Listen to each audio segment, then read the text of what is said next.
में एक दोहा आता है, उसमें हनुमान जी महाराज क्या कहते हैं, देखिए। हनुमान ते ही परस करा पुनि कीन्ह प्रणाम, राम काज कीन्हे बिनु मोहि कहाँ विश्राम।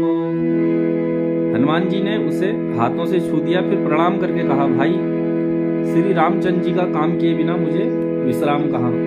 और फिर क्या कहते हैं आगे, देखिए। जात पवन सुत देवन देखा, जाने कहूँ बल बुद्धि विशेषा, सुरसा नाम आइन के माता, पठयहि आई कहीं ते बाता।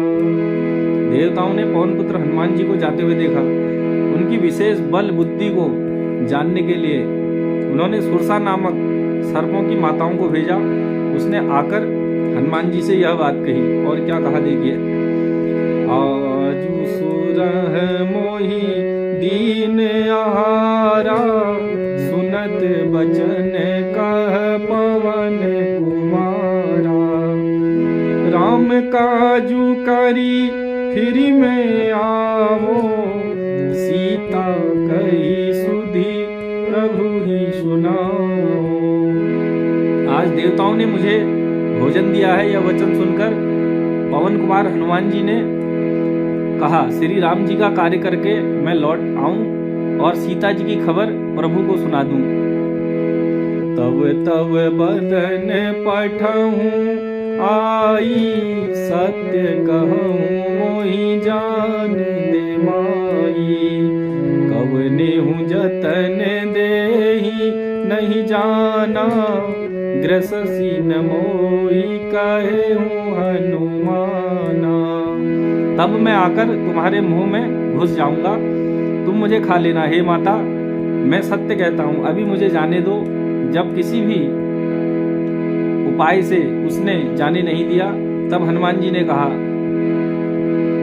जो जन भरी ते ही बदनु पसारा, कपितनु कीन्ह दुगुन विस्तारा, सोरह जो जन मुख ते ही ठयहूँ, तुरत पवन सुत 32 भयहूँ। उसने योजन भर 4 कोसों में मोह फैलाया। तब हनुमान जी ने अपने शरीर को उससे दुगना बढ़ा लिया। उसने 16 योजन का मुख किया। हनुमान जी तुरंत ही 32 योजन के हो गए। जस जस सूर्य सा बदनु बढ़ावा, तासु दून कपि रूप देखावा, सत्य जो जन ते ही आनन कीन्हा, अति लघु रूप पवन सुत लीन्हा।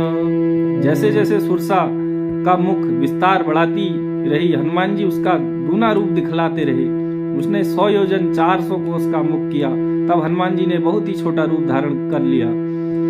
बदन पयठी पुनि बाहिर आवा, मांगा विदाता ही शिरुनावा, मोहि सुरह जेहि लागी पठावा, बुद्धि बल मरमु तोर में पावा।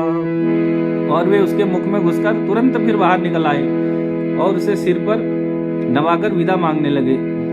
उसने कहा, मैंने तुम्हारे बुद्धि बल का भेद पा लिया, जिसके लिए देवताओं ने मुझे भेजा था। राम काज सब कर हरहूँ, तुम बल बुद्धि निधान, आशीष दे गई सोहरसी, चले हूँ हनुमान। तुम श्री रामचंद्र जी का सब कार्य करोगे, क्योंकि तुम बल बुद्धि के भंडार हो। यह आशीर्वाद देकर वह चली गई। तब हनुमान जी हर्षित होकर चले गए। बोल सियापति रामचंद्र की, बोले बजरंग बली की।